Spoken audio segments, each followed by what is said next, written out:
भी आते हैं, सोशल प्रेशर भी आते हैं, पीयर प्रेशर भी आते हैं, कुछ अट्रैक्शन भी इस एज में हार्मोनल चेंजेस के कारण है ना, तो वो तो एक लेकिन मैं हाँ मतलब एक ये भी एक चैलेंजेस होते हैं ना, एक स्टडी के दौरान गायकवाड़ तन्मय ये चैलेंजेस होते हैं। कभी कभी मैं क्लास में आपको बोलते हैं अबे उधर क्यों देख रहा है, किसको देख रहा है, तो नॉर्मल सी चीजें होती है, हार्मोनल चेंजेस होते हैं, तो ये भी एक शायद फैक्टर रहता है जो पढ़ाई में डिस्टर्ब भी कर सकता है आपको। और दूसरा सोशल मीडिया वाला भी एक है, तो मैं और ये मतलब ये हमारा फेवरेट स्टूडेंट रहा है 10वीं से, आई थिंक 10वीं से यहाँ पे ये पढ़ रहा था, तो एकदम कोई भी छोटी सी चीज रहती है वो तुरंत आके बताता था, मतलब उसमें क्या एडवाइस उसको चाहिए थी। मतलब ऐसा रहा ना, जैसे मैं अक्सर बोलता हूं कि आप पूरी तरह से समर्पित हो जाओ टीचर को, तो वो कभी आपको टीचर कभी आपको गलत सलाह नहीं देंगे। तो एक समय ऐसा भी आया था, थोड़ा सा अप्स डाउन होते ना, कॉन्फिडेंस की कमी भी आ गई थी। मतलब आज इतना बड़ा कॉलेज में वो गया है, तो मतलब मैं जनरली किसी के घर में नहीं जाता, लेकिन मैं इसके घर में मतलब बिना बताए गया, घुस गया था तो वो सब चीजें एक एक आज इन्हीं से जानेंगे। Over to Himanshu. तो हेलो फ्रेंड्स, सबसे पहले सबको गुड आफ्टरनून। तो बेसिकली ये इंटरेक्शन होगा, इंटरेक्टिव होना चाहिए। मतलब ऐसा नहीं कि बस बोले जा रहा हूँ मैं और तुम बस सुने जा रहे हो, ऐसा नहीं होगा, इंटरेक्टिव होगा। जो भी आपको डाउट्स लगेंगे आप पूछ सकते हैं, जो भी आपके मन में क्वेश्चंस होंगे आप पूछ सकते हैं।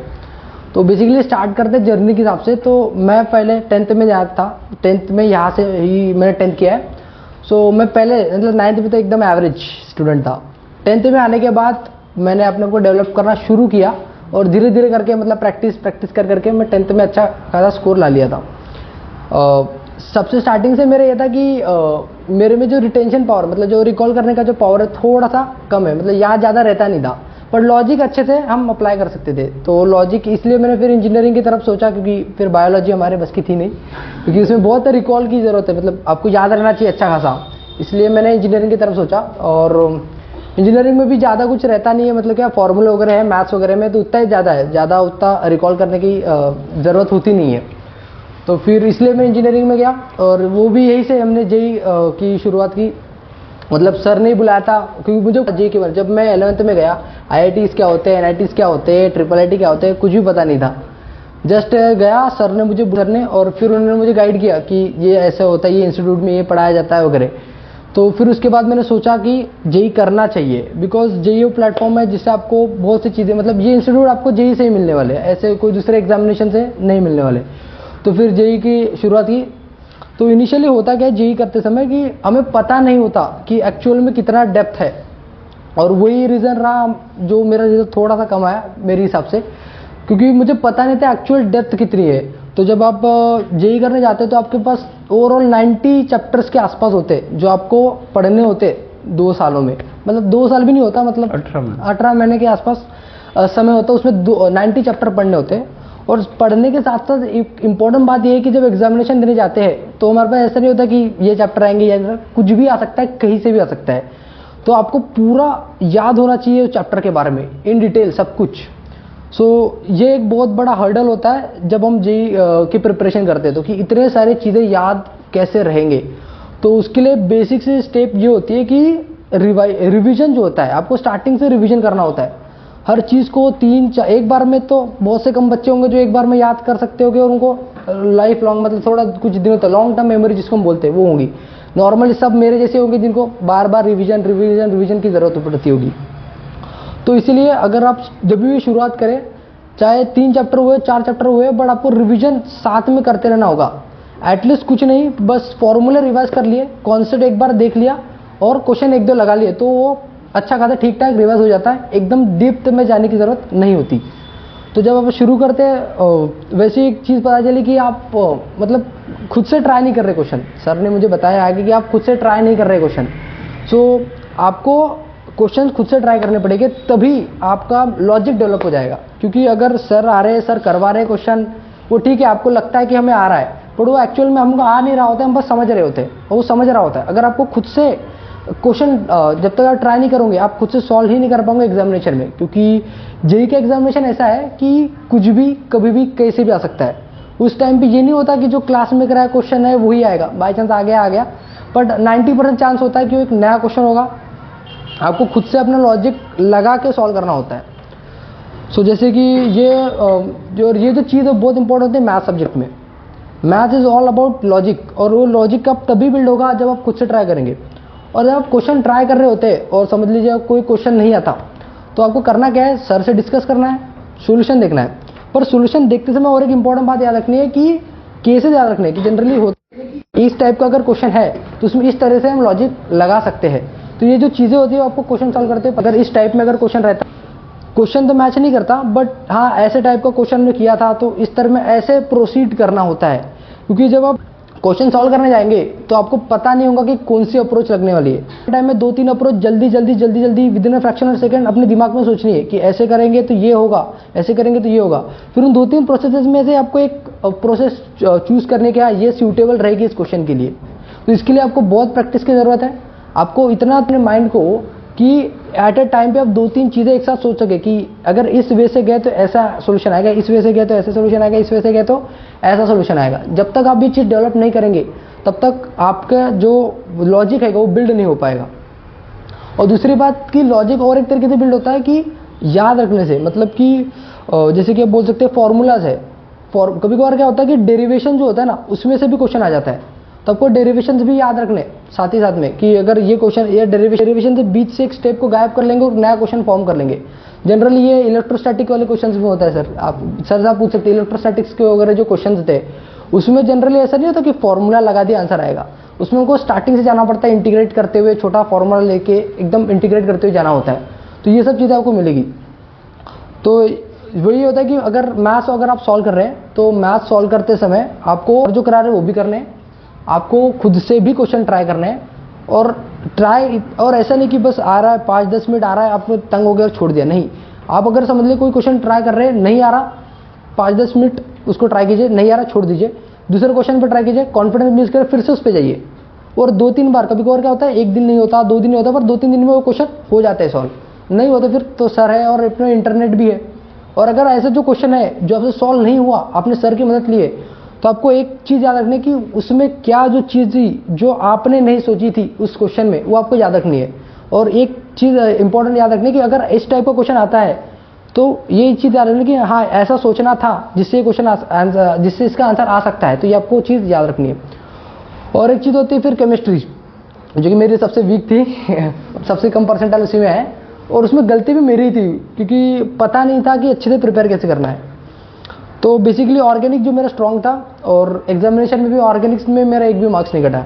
तो ऑर्गेनिक में होता है ऐसा है कि सभी रिएक्शन याद रखनी होती है, याद रखते साथ में आपको पता भी होना चाहिए कि वो रिएक्शन क्यों हो रही है। बिकॉज रिएक्शन के जो प्रोसीजर रहते हैं, हम जनरली क्या करते हैं, ये इसमें ये डाला तो एंड रिजल्ट याद रखते हैं।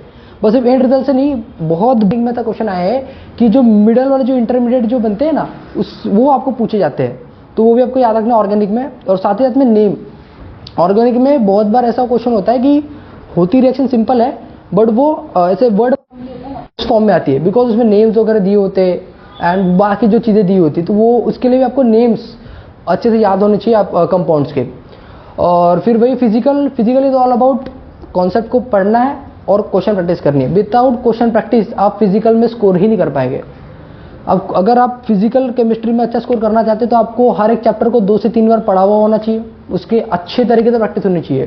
क्योंकि थर्मोडायनेमिक्स हो गया, इलेक्ट्रोस्टैटिक्स हो गया, ये इसमें जो क्वेश्चन है प्रेडिक्टेबल नहीं होते और जनरली रिपीट भी नहीं होते। अगर 2-3 क्वेश्चन आ रहे हैं, एक क्वेश्चन रिपीट हुआ होगा मतलब PYQ से आएगा, बाकी 2 जो क्वेश्चन होंगे वो अलग फॉर्मेट के होंगे। तो उसके लिए आपको अच्छे से कॉन्सेप्ट पता होना चाहिए। तो physical is all about practice. जितनी आप ज़्यादा प्रैक्टिस करेंगे फिजिकल केमिस्ट्री में उतना ही आपका स्कोर अच्छा होगा। और मैं ये श्योर नहीं होता, पता जैसे कि फिजिकल केमिस्ट्री की बहुत बड़ी बात यह है कि आप पूरा पढ़ लोगे, पूरे क्वेश्चन प्रैक्टिस कर लोगे, तो भी एक गारंटी नहीं होती कि आपसे क्वेश्चन वहाँ जाके बन पाएगा, क्योंकि उसमें लॉजिक बहुत डिफरेंट तरीके से यूज होते हैं ये फिजिकल के।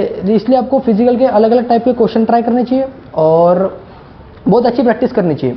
और रही बात सबसे बेस्ट और scoring subject in organic, but वहीं पे हम कम स्कोर कर पाते बिकॉज पता नहीं होता कैसे पढ़ना है। तो बेसिकली होता क्या है कि जो जेई में इनऑर्गेनिक आता है वो प्योर पूरा का पूरा एनसीईआरटी आता है। एनसीईआरटी के जो चैप्टर थे इनऑर्गेनिक आपको पूरे रट्टा टाइप होने चाहिए, क्योंकि जनरली बहुत बार ऐसा होता है कि जो लाइन उठा के डायरेक्ट डाल दी जाती है, लाइन से ही क्वेश्चन आते हैं। तो इसलिए आपको इनऑर्गेनिक के जो चैप्टर थे आपको पूरे मतलब जो एनसीईआरटी है स्पेशली इनऑर्गेनिक के लिए आपको एनसीईआरटी प्रेफर करनी चाहिए और पूरे एनसीईआरटी 2-3 बार वो चैप्टर्स को पढ़ लेना चाहिए, तभी जबकि आपके इनऑर्गेनिक में स्कोर हो गया, अदरवाइज तो मुश्किल है। क्योंकि कभी कभार जैसे मेरे ही शिफ्ट में ऐसा हुआ था कि 3-4 क्वेश्चन ऐसे थे जो डायरेक्टली और मतलब लाइन से आए थे, ऐसा नहीं कि जो कॉन्सेप्ट के हिसाब से सीधा जो लाइन लिखी होती ना बुक में वही से सीधा क्वेश्चन आए थे। तो ये इनऑर्गेनिक, तो आप केमिस्ट्री को ऐसे प्रिपेयर कर सकते हैं, यानी कि फिजिकल के लिए आपको क्वेश्चन प्रैक्टिस और कॉन्सेप्ट, ऑर्गेनिक में तो पूरा याद रखने का ही खेल है, उसमें तो ज़्यादा अपन कुछ कर नहीं सकते।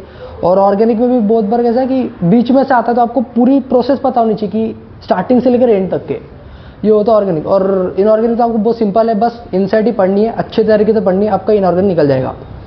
फिर रही बार फिजिक्स की, तो फिजिक्स की तो सबसे सबको पता ही है कि कॉन्सेप्ट पढ़ो, फॉर्मूला लगाओ, बट फॉर्मूला लगाने से पहले आपको कॉन्सेप्ट बहुत अच्छे से आना चाहिए, क्योंकि बहुत बार फॉर्मूला कब लगाना है और बहुत stop this time formulas use होते भी और यूज नहीं भी होते। जनरली काइनेमेटिक्स के प्रॉब्लम में हम S equal to U plus 80 लगाते हैं, पर एस क्या होता है, यू क्या होता है, ए क्या होता है, ये जनरली एक्चुअल रियलिटी पता नहीं होती। तो आपको हर फिजिक्स के फॉर्मूले को अच्छे समझना है, क्योंकि हर फिजिक्स के फॉर्मूले में एक डेप्थ होती है। वर्क डन का फॉर्मूला होता है फोर्स इंटू डिस्प्लेसमेंट, बहुत सिंपल फॉर्मूला है, बट फोर्स क्या है, फोर्स कौन सा लेना है और डिस्प्लेसमेंट कौन सा लेना है, ये बहुत बड़ा हर्डल होता है। इसलिए बहुत बार वर्क एनर्जी पावर के क्वेश्चन गलत हो जाते हैं। तो इसलिए कि अगर फिजिक्स पढ़ रहे हैं तो हर एक चीज़ को अच्छे से पढ़े, डेप्थ में पढ़े और अच्छे से कॉन्सेप्ट को पढ़े। और एक चीज़ होती है सिलेक्टिव स्टडी करके, मतलब कि जनरली क्या होता है जब 90 चैप्टर्स पढ़ने की बात आती है, एक साथ में रिवाइज करने की बात आती है तो होता नहीं, और मेरे से तो नहीं हुआ, इसलिए मेरा स्कोर डाउन हुआ है।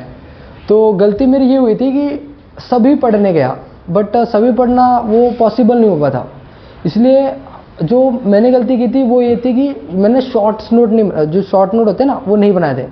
शॉर्ट नोट क्या होने चाहिए, जैसे मैंने जो मेरे दोस्त अभी मिले मेरे को कॉलेज में, उनसे मैंने पूछा तो उन्होंने क्या बोला कि short note is not about कि फॉर्मूला लिख दिया हो गया।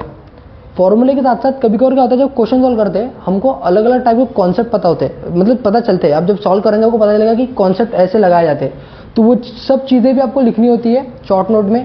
साथ ही साथ में कॉन्सेप्ट भी आपको लिखने होते हैं, छोटे छोटे कॉन्सेप्ट, ज़्यादा नहीं कि पूरी थ्योरी लिख रहे, ऐसे चीज़ें कि मतलब जब सॉल्व करने जाए तो मतलब रिवाइज हो जाए। जैसे पढ़े शॉर्ट नोट, तुमने क्या किया था वो सब आपको याद होने चाहिए। और जैसे आप शॉर्ट नोट बनाते हैं, एक बार शॉर्ट नोट रिवाइज कर लिया, आपको एटलीस्ट 10 तो भी क्वेश्चन अलग टाइप के लगाने हैं। क्वेश्चंस में वैरायटी होनी चाहिए। अगर आप रिपीटेटिव क्वेश्चन बार बार लगाएंगे, नो डाउट कि अगर वो क्वेश्चन आएगा एग्जामिनेशन में तो आप इजीली सॉल्व कर पाएंगे, बट अगर कोई डिफरेंट टाइप का क्वेश्चन आ गया तो आपको टाइम लेगा। और वही इंपॉर्टेंट है कि जेईई के एग्जामिनेशन में टाइम पड़ जाता है कम, तो आपको उसको मैनेज करने के लिए आपको वैरायटी ऑफ क्वेश्चंस अटेम्प्ट किए हुए होने चाहिए, तो सो दैट कि अगर उस टाइप का क्वेश्चन आता है तो आप जनरली प्रोसीड कर पाए। क्योंकि और जनरली ऐसा देखा जाता है, बोलते भी है कि जो स्कोर अच्छा करते हैं 99% टाइल के ऊपर, तो उनके लिए 50% प्लस ज़्यादा जो क्वेश्चन होते हैं ना वो उनके देखे हुए होते हैं, इसलिए उनको ज़्यादा समय नहीं लगता, बस जाते हैं सॉल्व करते हो जाता है। और जो नए क्वेश्चन है उसमें वो टाइम देते हैं।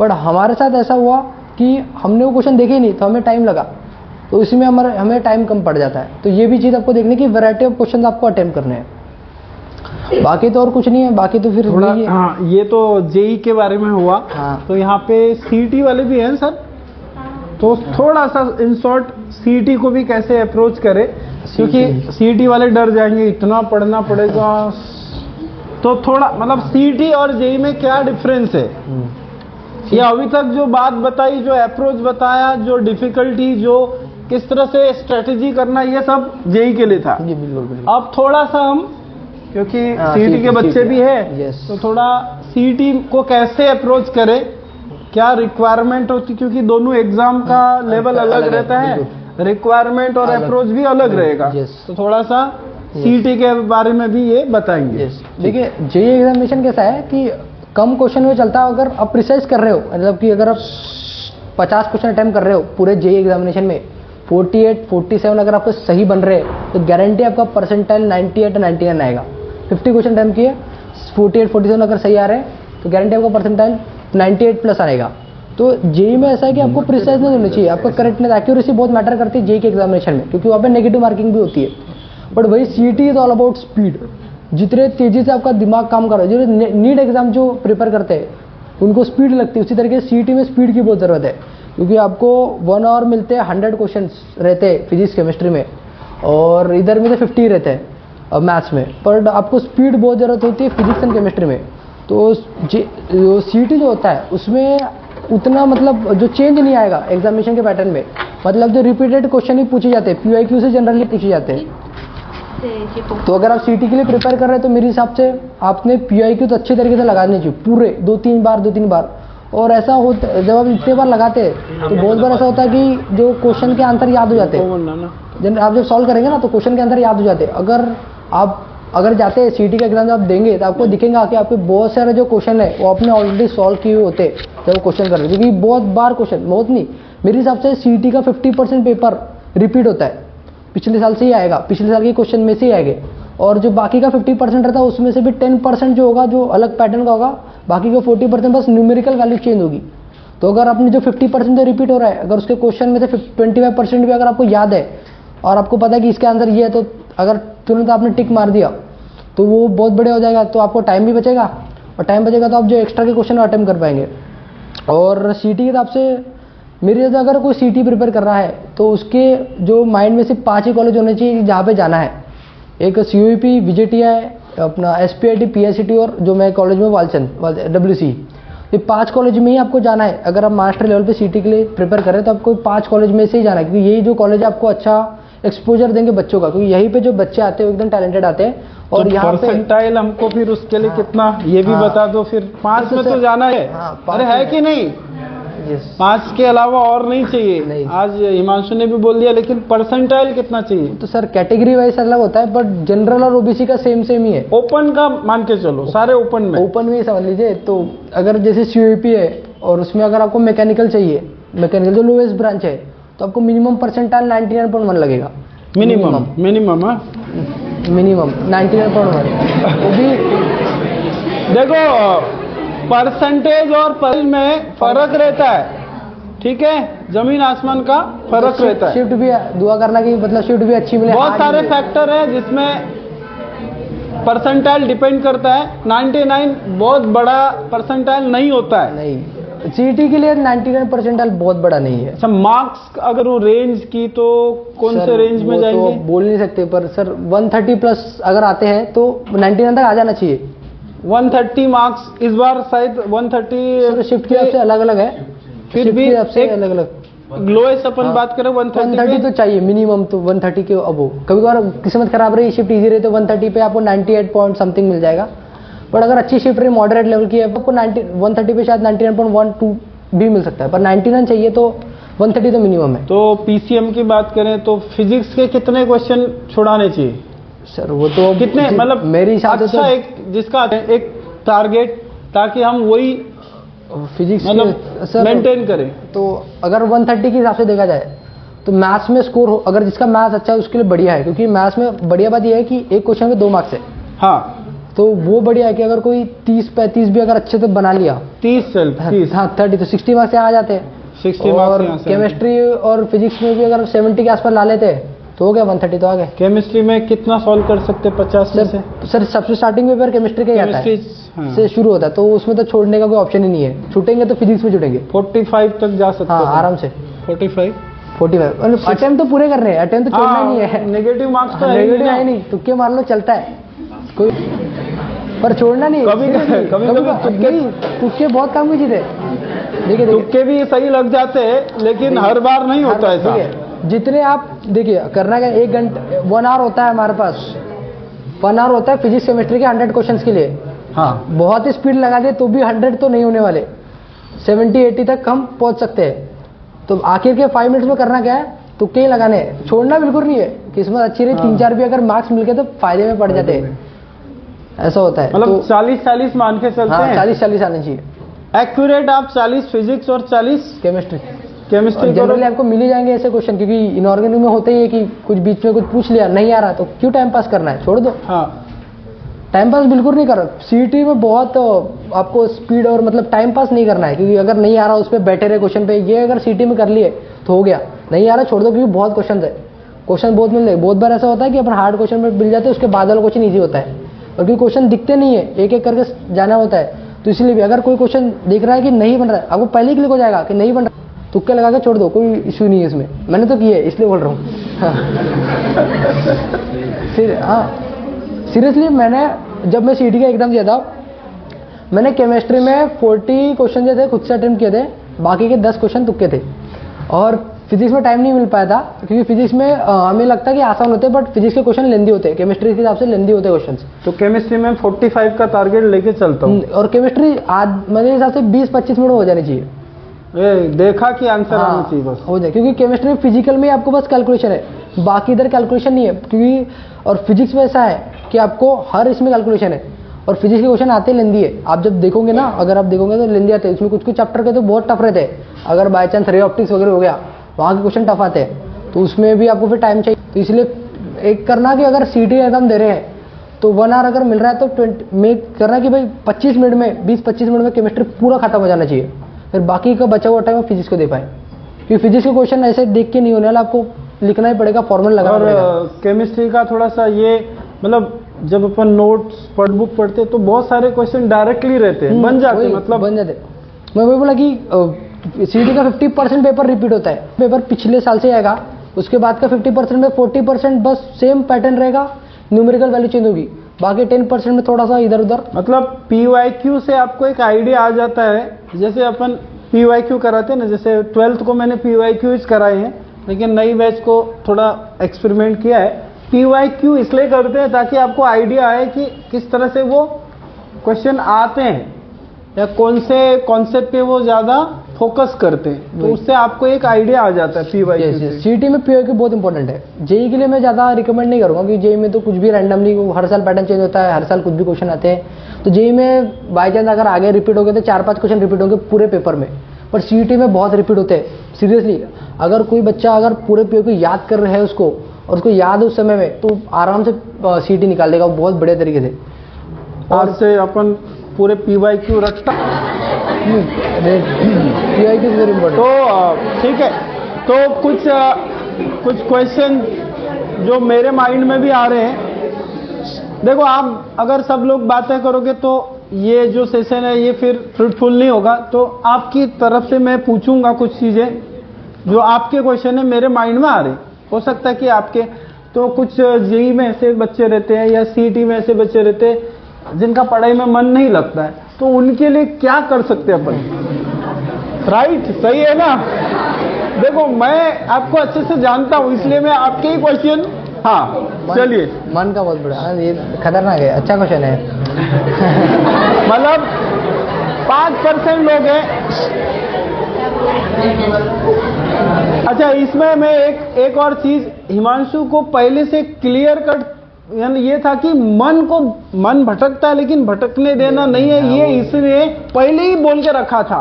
नहीं, मेरा गोल मेरे को पता है, ठीक है। तो उसने मतलब ऐसा नहीं कि बहुत सारे लड़कियां बात भी करती होंगी, क्योंकि ये क्लास का टॉपर भी था ना, मतलब एक स्टेटस रहता है, तो लड़कियां आज कभी नोट्स के बहाने वगैरह। तो लेकिन अभी अपन ये बातें कर सकते हैं क्योंकि तुम पास आउट हो चुके हो, लेकिन ये रियलिटी होती है, तो हमको समझता है वो सब चीजें, तो कैसे वो टैकल करना चाहिए, मतलब ये हम थोड़ा सा इनसे ये कला इनसे सीख लेते हैं। ठीक है। हाँ, बताइए इस पे इनको। देखो, रही बात अगर पढ़ाई में मन नहीं लग रहा है तो वो तो बहुत बड़ी प्रॉब्लम है। पढ़ाई में मन तो कोई दूसरा नहीं ला सकता, वो खुद ही को लाना पड़ता है। अगर नहीं लग रहा तो उतना कि मेरा ऐसा था कि जब मैं प्रिपेयर करता था, मंडे टू सैटरडे पढ़ना है, पर संडे को मैं एक भी बार खोल के भी नहीं देखता था बुक, बिल्कुल नहीं, पूरा दिन क्रिकेट खेलना वगैरह। तो ऐसा आप कर सकते हैं कि गोल लगे, मतलब ऐसा बना के रखे अपने माइंड को कि भाई बस पढ़ना है मंडे टू सैटरडे, संडे हमारा है पूरा फुल मजा करेंगे। तो ऐसा अगर आप कुछ अपने माइंड को फीड करें कि हाँ ये पढ़ लिया, ये पढ़ने के बाद मैं ये करूँगा, तो मतलब कि कुछ रिवर्ड्स बोलते हैं एक टाइप से, कि अगर 1 घंटे की पढ़ाई कर ली तो उसके बाद मैं 5 मिनट कुछ कर लूँ, इधर उधर कर लूँ, तो आपको माइंड शायद पढ़ने लग जाए। मैं जनरली गेम खेलता था, तो कोई भी ऑनलाइन गेम्स है जनरली, मतलब फ्री फायर खेलता था मैं। हाँ, फ्री फायर।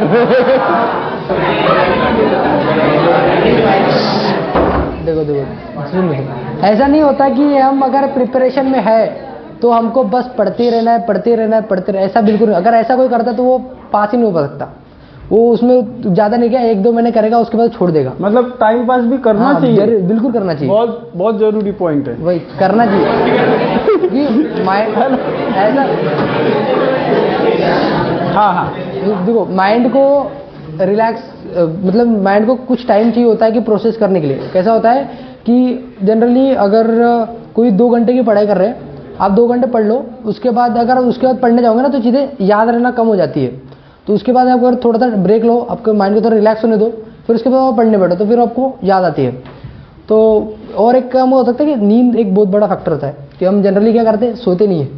और सोशल मीडिया वाला आजकल बहुत ज्यादा चल रहा है ना। मेरे यहाँ से सोशल मीडिया को कम कर दो और उसकी जगह पे नींद को बढ़ा दो, वो बढ़िया रहेगा। क्योंकि जितना आप सोएंगे ना, अगर आप मिनिमम आपको 6 घंटे तो सोने, अगर आप सोओगे नहीं तो आपका जो रिकॉल पावर है, जो रिटेंशन पावर है, वो कम हो जाएगा। अभी एक और क्वेश्चन आता है कि बहुत सारे पेरेंट्स आते हैं, बोले का या लड़की रात भर पढ़ती है लेकिन उसका रिजल्ट उस तरह से आता नहीं, क्या कारण हो सकता है बताइए। ये जो चीज है ना, अब रात भर है ना राजीव सर, समझ रहे हो ना, अरे राजीव सर को नहीं बोल रहे, मतलब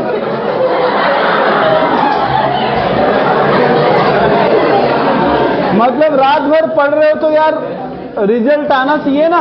बहुत सारे है ना, हर्षल सर बराबर है, बहुत सारे पेरेंट्स आते हैं, मेरी लड़की तो रात भर पढ़ती है, कुछ और कोर्स चल रहा होगा। तो ये भी एक समस्या है क्या?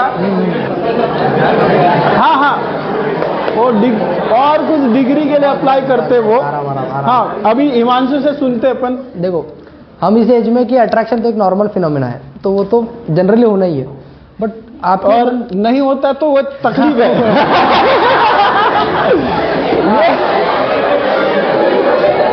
नहीं, मैं तुम्हारे क्लास में भी बोलता हूँ ना, देखो सिंपल सी बात है, अगर अट्रैक्शन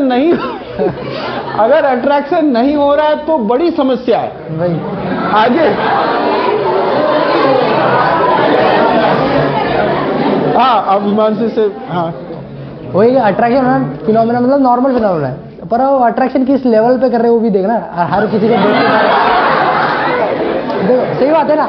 अरे देखो कैसे करना है, अगर रखना ही अट्रैक्शन तो थोड़ा बड़ा रखो कि भाई कोई सेलिब्रिटी है वगैरह ये है। अरे वाह,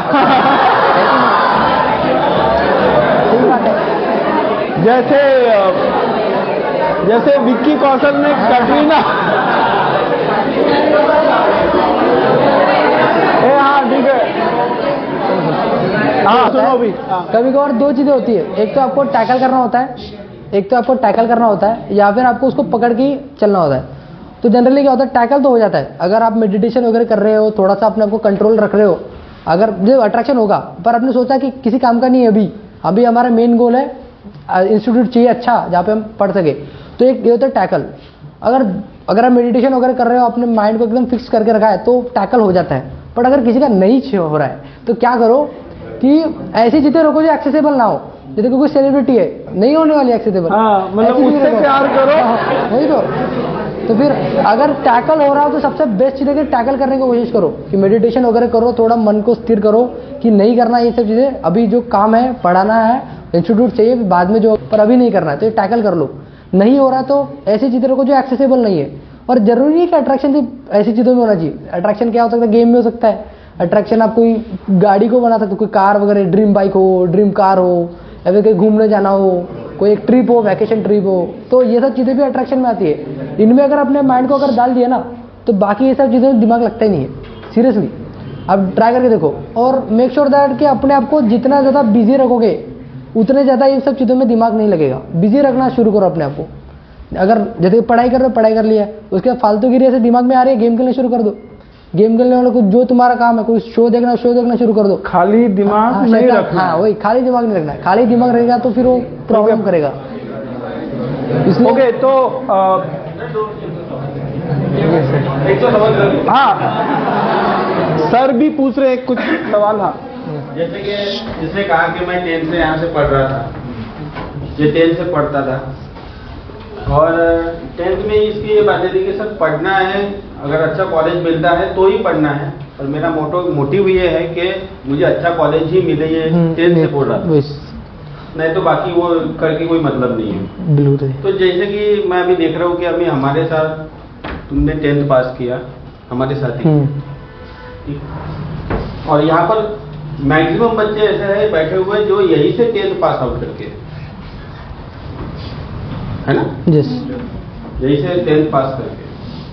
तो अभी 11th में यह चेंज आता है बच्चों में कि 10th तो यहाँ से बहुत ही सिंसियरली हार्ड वर्क करके वो पास आउट हो जाते हैं, एक अच्छा रिजल्ट भी ला लेते हैं।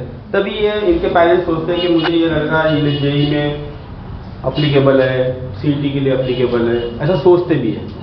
और अचानक से उनकी लाइफ में ऐसा मोड़ आ जाता है, 6 महीने में इतना चेंज हो जाता है कि जब पहली मीटिंग दूसरी मीटिंग होती है तो पेरेंट्स रिजल्ट देख के एकदम शॉकिंग हो जाता है, बराबर। अब इनके ये जो 11th से बैच अभी जो 12th में जाने वाली है उनकी खास करके बातें करूंगा। ये 12th तो अभी इनके पास तो 1 ही महीना 2 ही महीना बाकी है। तो ये जो 11th से लेकर अभी जो 12th तक गए हैं, इनका 6 महीने का पीरियड तो गया है, 6 से 7 महीने का पीरियड, बराबर। तो अभी जो भी समय, जैसे कि इनके मन में है कि जेई 2 साल का होता है, लेकिन मैंने मेरे कोई किताब में पढ़ा है कि जेई 2 साल का होता है। 2 साल नहीं होता है ना। जैसे इनके पेरेंट्स आते हैं, सर जेई तो 2 साल का है, हमारा तो 2027 तक चलेगा, है ना। तो मोस्टली पेरेंट्स अवेयर नहीं होते, लेकिन बच्चा बराबर अवेयर होता है जो माँ बाप को करता ही नहीं है है ना। तो इन्हें ये जो अभी समय तो चले गया है, अब जो बचा हुआ समय है ना, तो ये तो मैक्सिमम बच्चे तो 88, 87, 86, 85 इस रेंज के बच्चे हैं। कुछ सीबीएसई से है, कुछ स्टेट बोर्ड से जो इसे 10th करके पास करके है, कुछ बाकी स्कूलों के भी होंगे, है ना, उन्होंने भी अपने अपने स्कूलों से टॉप किया होगा। तो वो एकदम से वो 6 महीने में जो बदलाव हो जाता है बच्चों में, है ना, उसके लिए खास मैं रिस्पॉन्सिबल रखता हूँ मोबाइल के लिए, है ना। तो तुम तो मुझे मोबाइल में पढ़ते हुए तो कभी दिखे नहीं, मैं झूठ नहीं बोलूंगा, इसने कभी मोबाइल से पढ़ाई नहीं की। आखिरी में की, वो एक ऐप आता था, वहां से वो क्वेश्चन सॉल्व करता था। क्या नाम था? Marks app. उससे वो सवाल सॉल्व करता था, क्योंकि मैंने इसको बोला था तू मोबाइल से कभी पढ़ता नहीं है, लेकिन यहाँ के बहुत सारे बच्चे बोलते हैं mobile is compulsory, mobile compulsory. तो सही में क्या लाइफ में जो जेई करते समय या फिर सीईटी करते समय मोबाइल का रोल बहुत बड़ा है क्या, जो मुझे नहीं समझ में आ रहा? मोबाइल का रोल सर वो डिपेंड करता है यूज कैसे कर रहे हैं। जैसे कि मैंने ऐसा नहीं कि यूज नहीं किया, यूज किया है, बट जब जैसे कि अगर नहीं समझ रहा चीजें, सर से नहीं समझ रहा, खुद से ट्राई किया नहीं समझ रहा, तो फिर है यूट्यूब, है सब चीजें एक्सेसिबल, तो यूज करने में कोई ऑप्शन नहीं है। मैं भी यही आपको बोलता हूँ, आपको भी बोला कि जो चीज नहीं समझता है, तो आज इतना सारा इंटरनेट आपके पास है, तो कहीं से भी समझ रहा है। मेन मोटो होना चाहिए समझना, बिल्कुल, बस कॉन्सेप्ट समझना अपना मोटो होना चाहिए। और लिमिटेड आप यूज कैसे कर रहे हो वो डिपेंड करता है। मिस यूज तो बहुत सारे, जैसे चकोले क्लास के बीच में भी हो गया, तो ऐसा वो मिस यूज होता है, जनरली वो जो होता है मिस यूज होता है। तो अभी जो बचे हुए जो महीने इनके हाथ में, इसी साल वो जनवरी दिसंबर के लास्ट वीक में, जनवरी के पहले वीक में आप एग्जाम के लिए जाओगे, या फिर मान लो 27 के जनवरी में आप एग्जाम के जाएंगे, तो इनके पास अभी हार्डली 10 महीने बचे, 10-12। तो ये किस तरीके से प्रिपेयर करें? देखो, सबसे पहला प्रिपरेशन में ये होना चाहिए, सब चैप्टर्स पढ़े होने चाहिए और सब चैप्टर की इनफ क्वेश्चन प्रैक्टिस होनी चाहिए, कि ऐसा ना हो कि बस एग्जाम आ रही है और फिर हम क्वेश्चन प्रैक्टिस करने बैठे, ऐसा बिल्कुल नहीं होना चाहिए।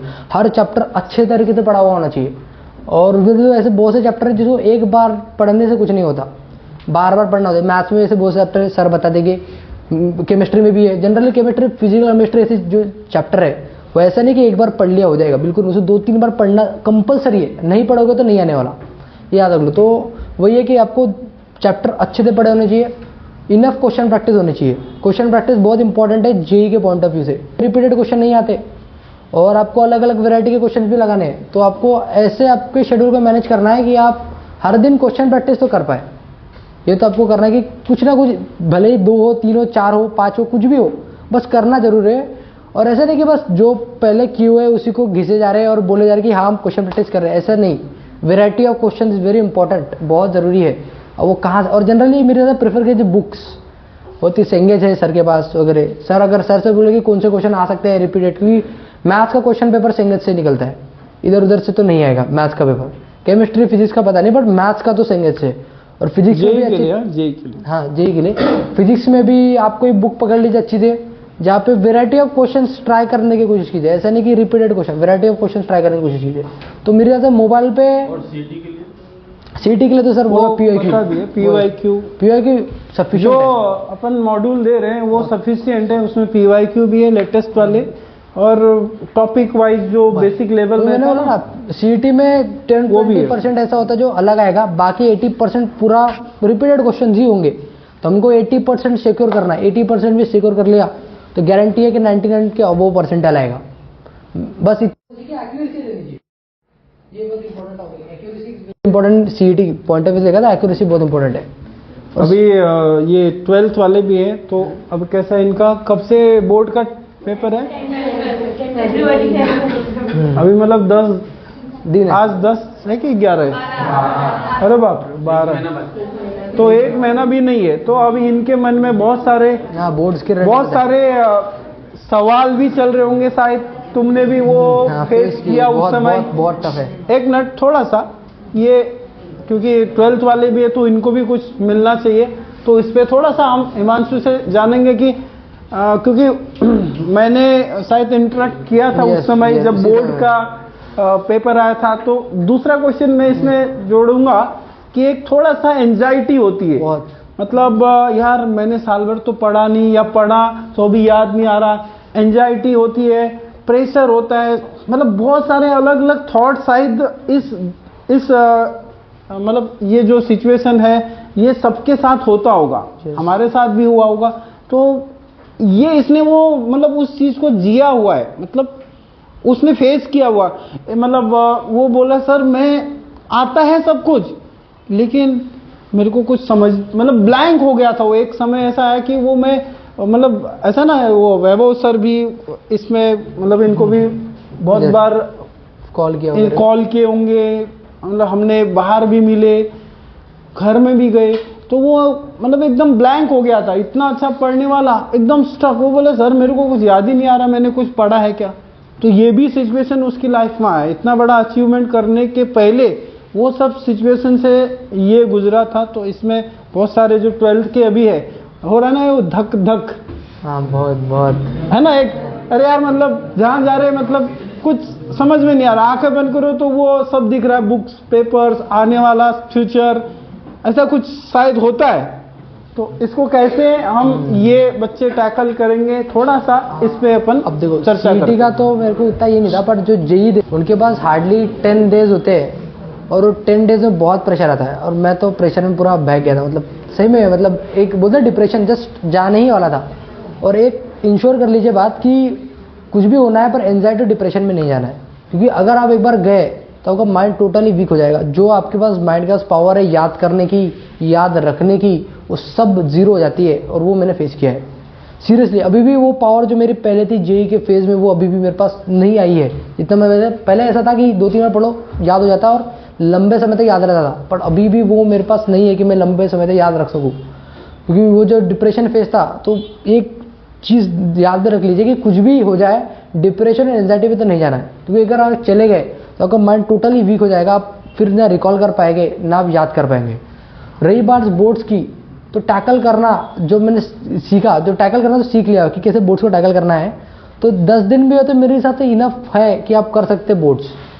अगर आपको 75+ लाना है, तो टॉपर बनने हैं तो मैं वो नहीं बोल रहा, बट अगर आपको 75+ लाना है बोर्ड्स में तो ला सकते हैं। जैसे कि एक शब्द इंग्लिश अगर देखा तो इंग्लिश में सिर्फ 4 चीज़ें पढ़नी होती है। एक है पोएम में अप्रिशिएशन और उसके क्वेश्चन आंसर बस देख लीजिए, और पोएम अच्छे से हो, बस पोएम कर लो। ग्रामर और राइटिंग स्किल वो तो 10th में भी किया है, तो बस उसको ज़्यादा देखने की ज़रूरत होती नहीं है। और रही बात फिर एक नॉवेल करके हो, तो बस ये 4 चीज़ें कर लिए। और इंग्लिश के पेपर में एक ही चीज़ होती है कि बस स्पीड होनी चाहिए, इतना बस सोच के जाना है कि पूरा पेपर खत्म करके आना अच्छी तरीके से। अगर हमने पूरा पेपर अच्छी तरीके से खत्म किया है, ग्रामर में देखिए इंग्लिश के पेपर में मार्क्स कटेंगे तो सिर्फ एक ही सब्जेक्ट में, एक ही टाइप में, एक हो सकता है आपके एप्रिशिएशन में मार्क्स कटेंगे और राइटिंग स्किल में, बाकी ऐसा कोई चीज़ नहीं है जहाँ पे मार्क्स कट सके। तो एक चीज़ देखना है कि भले यहाँ मार्क्स कट रहे, बट आपको पूरा पेपर अटेम्प्ट करके आना है। अगर आप पूरा पेपर अच्छी तरीके से अटेम्प्ट करके आते हैं तो गारंटी आपको 80 तक के मार्क्स मिल जाते हैं। जैसे कि मेरा ऐसा हुआ था कि मुझे 70 मिले और उसमें से मुझे 12 मार्क्स का नॉवेल का पार्ट तो छूट गया था। और नॉवेल का पार्ट ऐसा है कि अगर आपने लिख लिया है पूरा अच्छी तरीके से तो आपको फुल मार्क्स मिलेंगे। अगर मैं लिख लेता, जो कि आता भी था पर क्योंकि स्पीड कम पड़ गई लिख नहीं पाया, तो मुझे 80 तक के तो मिल जाते। तो एक चीज़ इंग्लिश में आप कर सकते कि बस नॉवेल पढ़ लीजिए। नॉवेल को 1-2 बार पढ़ना पड़ेगा आपको क्योंकि नॉवेल बहुत बड़ा है, उसमें कुछ भी क्वेश्चन आता है। नॉवेल पढ़ लीजिए, ग्रामर अच्छे से, राइटिंग स्किल अच्छे से एक बार कर लीजिए। और पोएम में बहुत इंपॉर्टेंट है कि पोएम कैसा होता है कि एक अप्रिशिएशन आएगा और क्वेश्चन आंसर आएंगे। तो क्वेश्चन आंसर आप खुद से बिल्कुल नहीं लिख सकते। अगर आप बस पोएम पढ़ के जा रहे लिखेंगे बिल्कुल नहीं हो सकता, आपको क्वेश्चन आंसर पढ़ने पड़ेंगे पहले एग्जाम के पहले। और चैप्टर्स पढ़ने की बिल्कुल भी जरूरत नहीं है इंग्लिश में, क्योंकि एक सीन आता है सिर्फ, उसके लिए 10 चैप्टर पढ़ना कोई काम की चीज़ नहीं है। तो आप इंग्लिश में ऐसा कर सकते हैं। रही बात फिजिक्स में, तो नीलेश सर आप बताएं, नीलेश सर को पूरा बताएंगे। और एक जो मैंने चीज़ नोटिस की फिजिक्स के पेपर में, पढ़ना है तो पूरा चैप्टर पढ़िए वरना छोड़ दीजिए। सीधी बात है, क्योंकि मैंने तो ज़्यादा नहीं, सिर्फ 11-12 चैप्टर पढ़े होंगे। सिर्फ 11-12 पढ़ के गया था, उसमें 3-4 तो याद ही नहीं आ रहे थे एकदम। और फिजिक्स में एक चीज़ कीजिए कि न्यूमेरिकल्स और डेरिवेशंस पे फोकस कीजिए और डेफिनेशंस पे। डेफिनेशन इसलिए कि जो वन वर्ड्स वाले जो क्वेश्चन आते हैं वो गलत नहीं होने चाहिए, वो पूरे अटेम्प्ट होने चाहिए, टिक द करेक्ट एकदम बढ़िया तरीके से होने चाहिए। न्यूमेरिकल्स पूरे बनने चाहिए, ऐसा एक भी न्यूमेरिकल अगर छूटना नहीं चाहिए पेपर न्यूमेरिकल आ रहा है तो एक है। और डेरिवेशन में पूरे थ्योरी। फिर इतना करने के बाद अगर आपके पास है कि भाई थ्योरी आप याद रख सके तो आप जा सकते थ्योरी के लिए। जैसे कि कुछ है इंपॉर्टेंट थ्योरी क्वेश्चन आ सकते तो आ सकते हैं, वरना जनरली होता क्या, थ्योरी पढ़ तो लेके आपको लगेगा याद तो है, एक चैप्टर की पढ़ ली, 2 चैप्टर की पढ़ ली, जब आप फाइनल रिवीजन करने जाएंगे एग्जाम वाले दिन आपको कुछ भी याद नहीं आएगा। तो थ्योरी पे फोकस ज़्यादा मत कीजिए। न्यूमेरिकल्स, डेरिवेशंस और जो डेफिनेशंस इतना कर लिया, और लॉज जो होते हैं कुछ इतना कर लिया, तो फिजिक्स का पेपर आराम से 85+ आपको दे देगा, इतनी गारंटी है। पर ऐसा नहीं कि एक ये चैप्टर पढ़ रहे हो, पढ़ना तो पूरे चैप्टर्स के डेरिवेशन, पूरे चैप्टर्स के न्यूमेरिकल होने चाहिए। ऐसा नहीं कि आप छोड़ रहे, ठीक है। और थ्योरी पे ज़्यादा फोकस ना कीजिए अगर 75+ लाना है तो। अगर आपको टॉपर बनना है तो फिर आप जो कितने भी पढ़ लीजिए कम ही पड़ता है, ठीक है। और रही बात केमिस्ट्री में, तो केमिस्ट्री में जैसा मैंने प्रिपेयर किया था, क्योंकि ज़्यादा टाइम होता नहीं केमिस्ट्री में, आपको केमिस्ट्री का प्रिपेयर करने के लिए टाइम लगता है पर जो मिलता नहीं है बोर्ड्स के टाइम पे। तो मैंने तो सिर्फ क्या किया था, आप ऑर्गेनिक कर लीजिए पूरा, क्योंकि ऑर्गेनिक में अच्छा खासा वेटेज है 35-40 मार्क्स। तो टारगेट की गाइड मैंने यूज़ की थी, तो उसमें सभी रिएक्शन याद कर लो, सिर्फ रिएक्शन याद करनी है और नाम याद करने। और अगर आप जेई के लिए प्रिपेयर करते हैं, सीटी के लिए प्रिपेयर करते हैं, तो जनरली तो हो ही जाती है ऑलमोस्ट सभी रिएक्शन याद। तो रिएक्शन याद कर ली, नाम याद कर लिए, और कुछ नहीं करना होता। हर रिएक्शन में आप जब नोटिस करेंगे तो एक स्टेप होती है हाइड्रोलिसिस, या फिर वाटर एडिशन, ये स्टेप होती है, बाकी कोई स्टेप नहीं होती। तो आपको करना क्या है, इसमें ये डाला लिखना है, इससे ये बन गया, और आखिर में लिखना बाय हाइड्रोलिसिस प्रोसेस ये बन गया, हो गया, फुल मार्क्स है ऑर्गेनिक में। ज़्यादा करने की जरूरत नहीं है ऑर्गेनिक में, इतना कर ले तो आपको ऑर्गेनिक में मिल जाए। और अगर आपने ऑर्गेनिक एक बार अच्छे से कर ली तो गारंटी है 30 to 35 से 40 मार्क्स आपके हाथ में। फिर दूसरी बात है फिजिकल में सिर्फ डेरिवेशन न्यूमेरिकल आते हैं। किस्मत खराब रही तो कुछ थ्योरी वाला क्वेश्चन आएगा, बाकी आता नहीं है, डेरिवेशन और न्यूमेरिकल जाएंगे। और उसमें से भी डेरिवेशन न्यूमेरिकल कर लिया, एक आध 2 लॉ पढ़ लिए जो है, जैसे कि क्या थर्मोडायनामिक्स का फर्स्ट लॉ, सेकंड लॉ, और एंट्रोपी वाला कुछ तो भी एक है, हाँ वही हेस्ट लॉ। तो ये लॉ पढ़ लिए। लॉ ही जनरली अगर थ्योरी भी आता है तो लॉ से ही आता है फिजिकल में, इतना कर ले तो फिजिकल भी आपका अच्छा है। तो अगर आपने ऑर्गेनिक और फिजिकल कर लिया, सभी चैप्टर्स की डेफिनेशन पढ़ ली। डेफिनेशन इंपॉर्टेंट, क्योंकि वो 1-1 वाला जो मार्क्स का क्वेश्चन होता है ना, वो उसमें कोई पैटर्न नहीं होता, वो तो कोई भी चैप्टर से कहीं से भी उठा के कुछ भी पूछ लेते हैं। तो इतना कर लिया तो आपको आराम से 75+ तो मिल जाएंगे केमिस्ट्री में, क्योंकि बहुत सारे क्वेश्चन छूट जाते हैं। और फिर अगर केमिस्ट्री में इनऑर्गेनिक की बात है तो इनऑर्गेनिक में कोई पैटर्न नहीं है, तो वो तो आपको पूरा ही पढ़ना पड़ेगा। तो मैंने तो इनऑर्गेनिक ड्रॉप किया था, मैंने नहीं पढ़ा था इनऑर्गेनिक। मैंने सिर्फ कौन सा पढ़ा था, ग्लूकोज, हाँ कोऑर्डिनेशन, हाँ कम पढ़ सकते हैं, उसमें आसान है क्योंकि उसमें जनरली स्कोरिंग है। कभी कभार नाम पूछ लेगा बनाना, कभी कुछ क्या 6 कंपाउंड वो कर लेगा, हाँ लिगेंड्स वगैरह, बस इतना पूछ लेगा। और उसमें सिंपल एक शायद पहले या दूसरे पेज में कोई तो भी हाउ टू नेम, मतलब कैसे नाम लिखते हैं, हाँ आईपीसी कर, तो वो शायद क्वेश्चन पूछ सकता है। और एक बेस्ट इनऑर्गेनिक में बढ़िया चैप्टर होते हैं ग्लूकोज और वो क्या बोलते हैं बायोमोलिक्यूलर, पॉलीमर। इनका वेटेज है 4 मार्क्स का, और जिसका वेटेज है 4 मार्क्स का उसमें से कभी बड़ा क्वेश्चन नहीं आता थ्योरी में, आएंगे सिर्फ और सिर्फ डेफिनेशंस। और छोटे क्वेश्चन। छोटी छोटी डेफिनेशन ही आएंगे और उसके जो स्ट्रक्चर है ना बस वो इससे ऊपर नहीं आएंगे। तो ये 2 चैप्टर आप प्रिपेयर करके जाइए, तो अभी इनऑर्गेनिक में 2 चैप्टर भी हो जाएंगे। तो ये केमिस्ट्री में आप कर सकते हैं। मैथ्स का तो कुछ भी पढ़ लिए सभी मैथ्स में कोई पैटर्न नहीं होता, फुल पूरा पढ़िए, कुछ भी आता है। जनरली ऐसा होता है मैथ्स का लास्ट क्वेश्चन को छोड़ के उसके पहले के जितने भी क्वेश्चन सब डुएबल होते हैं, सब के सब डुएबल होते हैं। उसके पहले नहीं होगा, जो भी मैथ्स में गलत हो सकता है वो लास्ट क्वेश्चन में हो सकता है, बाकी तो सब डुएबल होता है। तो मैथ्स का और जो बच्चों को सक्सेस मिलता है, हाँ है ना, यस, तो जो टीचर यहाँ पर पढ़ाते हैं क्या उनकी हेल्प लेनी चाहिए या खुद नहीं self study लेनी चाहिए? ऐसा कुछ नहीं है सर। वो तो जनरली तो बिना हेल्प के तो कैसे होगा, उनको पता है कि कैसे पूछे जाते हैं वगैरह। मैंने पर्सनली फिजिक्स के लिए तो बहुत ली थी, आप पूछ सकते हैं नीरज सर को। 6 दिन थे, 6 के 6 दिन आया था, क्या पढ़ना है कैसे पढ़ना है, क्योंकि कुछ भी आइडिया नहीं था ना। पहली बार बोर्ड्स का एग्जाम देने जा रहे हैं, आप जिस हालत में ना उस हालत में हम भी थे, हमको भी कुछ पता नहीं कि कैसे पढ़ना है क्या पढ़ना है, टाइम भी बहुत कम है। तो इसलिए तो जो सर नीरज सर ने बोला था किया था तो आगे मार्क्स, भले जितना बोला था उतना नहीं किया था, पर जितना हो सका उतना किया था तो आगे मार्क्स। तो ऐसा कीजिए। और सीएस मैंने दिया था लास्ट सब्जेक्ट सीएस के लिए तो बहुत दिन की छुट्टी है, बताया बच्चों ने की छुट्टी है, तो वो तो बहुत है, मोर देन इनफ। टीपीएस पढ़ लो, हो गया क्वेश्चन। सीएस है ना, यहाँ पे सीएस केमिस्ट्री का अपन बोर्ड का भी कर ही लेते हैं साथ साथ में, यस, तो वो तो हो जाता है।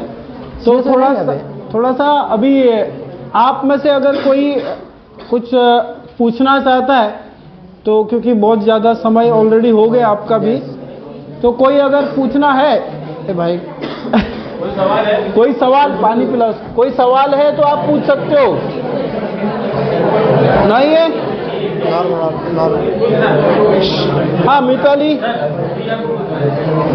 ए यार पिन ड्रॉप साइलेंस। हाँ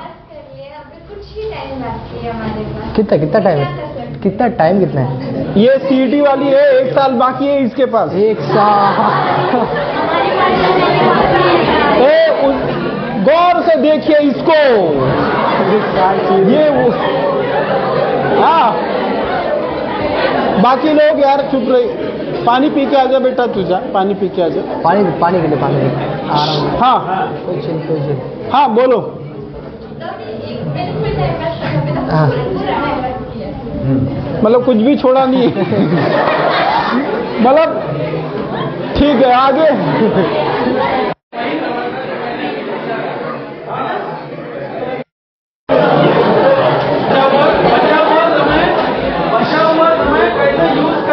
हाँ प्रिपेयर क्या कर रहे हैं? कौन सा एग्जामिनेशन प्रिपेयर कर रहे हैं? सीटी है सिर्फ? सीटी की सीटी है उसका। देना है ना, नहीं है।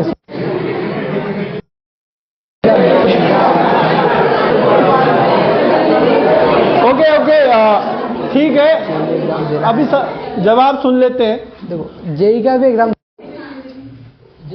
तो आप जेई का प्रिपेयर करो, सीटी हो जाएगा, मैं गारंटी बता रहा हूँ। जेई का एग्जाम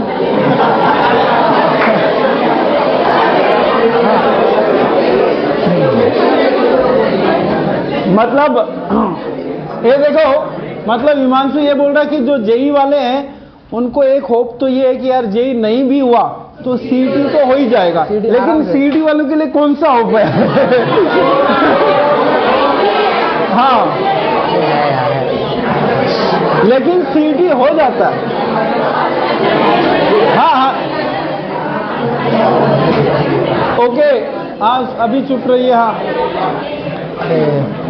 हाँ जनरली होता क्या है कि जो सीटी वाले हैं ना, मजा नहीं आएगा, सुन लीजिए ना, वो शिफ्ट हो जाते हैं बोर्ड्स पे और सीटी को छोड़ देते हैं, इसलिए उनका सीटी में स्कोर नहीं आता।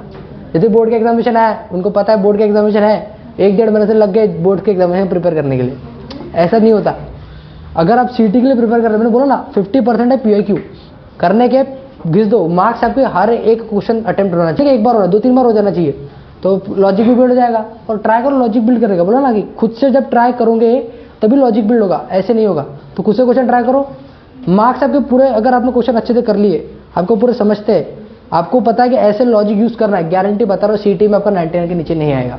मेरे पास 10 दिन थे, 10 दिन में ऐसा नहीं कि मेरा दोस्त था श्रेयस और एक ध्रुव थे, हम 3 बैठते थे यहाँ, हर एक दिन एक चैप्टर के 300 क्वेश्चन होते, जनरली होते हैं 300 क्वेश्चन, हर दिन 3 चैप्टर हम करते थे, 10 दिन में हमने 30 चैप्टर कर लिए, उसका 96 है, उसका 94 और मेरा 99 है, तो आ जाता है स्कोर, इसमें कोई बड़ी बात नहीं है। सीटी हो सकता है डूएबल, बस पीआई की प्रैक्टिस अगर अच्छे से हो गई है और पीआई की प्रैक्टिस हो गई है तो जो बाकी के जो 40% है, मैंने बोला था क्योंकि 10% पैटर्न चेंज होगा, बाकी का 40% वही आने वाला है, तो बस न्यूमेरिकल वैल्यू चेंज होगी।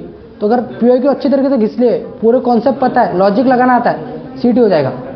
चलो, आने का क्या है, सॉल्व नहीं करोगे तो आएगा कैसे? तो तू फिजिक्स के सर से पूछना, बैठ।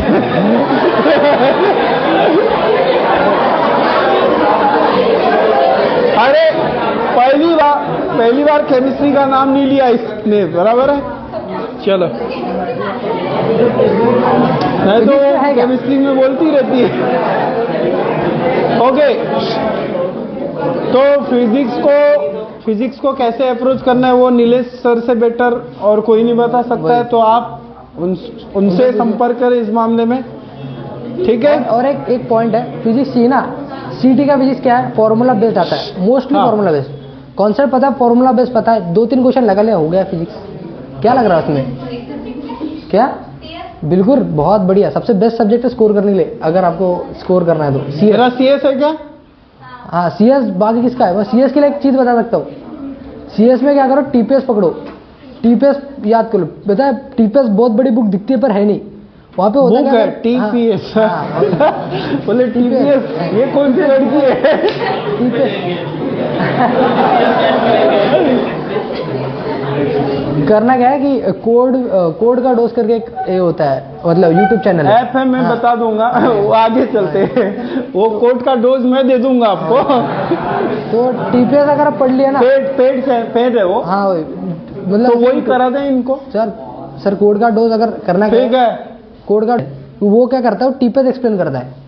तो एक बार पेड भी चैनल है ना उसका? नहीं, पेड नहीं है, पेड क्यों करना है? फ्री में कर लो, फ्री में कर लेंगे अपन, फ्री में करना है, क्यों पेड करना है? ठीक है, फ्री में एक बार 700 रुपए का शायद पेड भी है, क्यों करना है सर? पेड की जरूरत है नहीं, फ्री में हो जाता है, बस कर लो, एक वीडियो देख लो, टीपीएस एक्सप्लेन कर देता है। ओके, टीपीएस में अगर समझो एक चैप्टर में 100 क्वेश्चन है, तो इसमें आपको 25 क्वेश्चन याद करने, क्योंकि होता है एक आंसर याद करो, उसके बाद के 8 क्वेश्चन के आंसर सेम होता है, तो उसके लेंथ में जाना। बेसिकली होता है सीएस में एक ही क्वेश्चन आता है, अलग अलग तरीके से पूछा जाता है, सब में आंसर सेम यूज होता है, तो एक बड़ा आंसर याद कर लिया तो बाकी के तो 8 वही हो गए, वही 8 तो पढ़ नहीं दे रहे। नेक्स्ट क्वेश्चन तू बैठ। कोई बात नहीं, अच्छा क्वेश्चन था इसका, बोली बाली लड़की। आपका क्या शेड्यूल है? रिस्पेक्ट, खड़े होके बोल। आपका क्या शेड्यूल था? जैसे आप किस सब्जेक्ट को कितना टाइम देते, आपने तो चेक किया था? शेड्यूल तो मेरा था ही नहीं, शेड्यूल मतलब मेरा सबसे यूनिक था। मेरा कैसा था, मैं सुबह उठ के पढ़ने में बिलीवर, मेरे क्या होता है, ट्यूशन हुई, मुझे नींद ज़्यादा आती थी, सबसे मेन वाला मेरे था, नींद बहुत ज़्यादा आती थी, तो मैं आया, मतलब कितने नींद आने का मुझे, मैं जहाँ तक मैंने ब्रेन यूज होता है, मतलब ब्रेन बहुत ज़्यादा जैसे फ्यूल होता है ना, फ्यूल कंज्यूम होता है, इंजन वो पूरा खींच लेता है, सेम वही आपका माइंड हर तरफ, मतलब क्या है, प्रेशराइज भी है, अलग अलग टेंशन है, एंजाइटी है, तो वो पूरा फ्यूल आपका यूज हो रहा है, इसके कारण नींद आती है। वही अगर आप, और ऐसा भी होता है नींद नहीं भी आने के कारण ये भी है, उल्टा भी होता है ना, किसी को बहुत नींद आती है, किसी को नींद आती नहीं। बेसिकली अगर आप अच्छे से, मतलब नहीं, दिमाग अगर लगा रहे हो, ओए तेरी सुनने कोई आया क्या? नहीं, तो जिसकी सुनने आया वो सुन लेना। हाँ, अगर आप क्वेश्चन प्रैक्टिस कर रहे हो तो गारंटी है, अगर खुद से अगर आप क्वेश्चन प्रैक्टिस कर रहे हो तो गारंटी ये है कि आपका दिमाग थकने वाला है और उसको नींद की जरूरत पड़ेगी। तो वैसे कि हम पूरा मतलब हमारा 3 बजे रहता था सर, 3 बजे तक हमारा शेड्यूल रहता था, फिर 4 बजे तक, हम 4 बजे फिर से मैं पढ़ने बैठता था, तो 4 से 5-6 बजे तक पढ़ लिया, फिर उसके बाद थोड़ा सा रेस्ट कर लिया, फिर और पढ़ लिया थोड़ा 8 बजे तक, फिर खाना खाया, तो 9 साढ़े 9 बजे की मुझे आती थी नींद, तो मैं सो जाता था सीरियसली। फिर मैं उठता था 3, 2:30-3, जब भी मेरा नींद, मतलब मेरा ब्रेन में क्लॉक थी सुबह के, वो दोपहर का सोच रहा है। तो बताया क्या होता है कि पता नहीं, पर जब आप जेई करते हैं ना, अगर ब्रेन में क्लॉक फिक्स हो जाती है कि, मतलब मेरे इसमें तो थी कि कभी भी सो, एग्जैक्ट 6 घंटे के बाद मैं उठ जाता हूँ, कभी भी सोता था, 10 बजे सोऊंगा, 11 बजे सोऊंगा, 12 बजे सोऊंगा, एग्जैक्ट 6 घंटे के बाद उठ जाऊंगा, उसके पहले नहीं उठूंगा, उसके बाद उठ जाऊंगा। तो वैसे अगर मैं 9:30 बजे अगर सो रहा हूँ तो उसके हिसाब से 6 घंटे के बाद मैं उठ जाऊँगा, फिर और पढ़ने बैठ जाऊँगा। तो मैं सुबह से पढ़ता था, सुबह ही पढ़ता था और बस रात को मैं अच्छे से सो जाता था। इतना ये था कि आप क्या करो, मेरे शेड्यूल में ज़्यादा कुछ पैटर्न मिलेंगे नहीं कि ऐसा इसको इतना टाइम दिया, इसको इतना टाइम दिया। जब तक होता नहीं है करना है, नहीं हो रहा छोड़ दो। ठीक है, यही तो है। आई थिंक सारे क्वेरीज को आंसर कर दिया है, तो हम एक बार जोरदार तालियों से हिमांशु का थैंक यू करते हैं। और अगली बार हम हो गया भाई यही काम।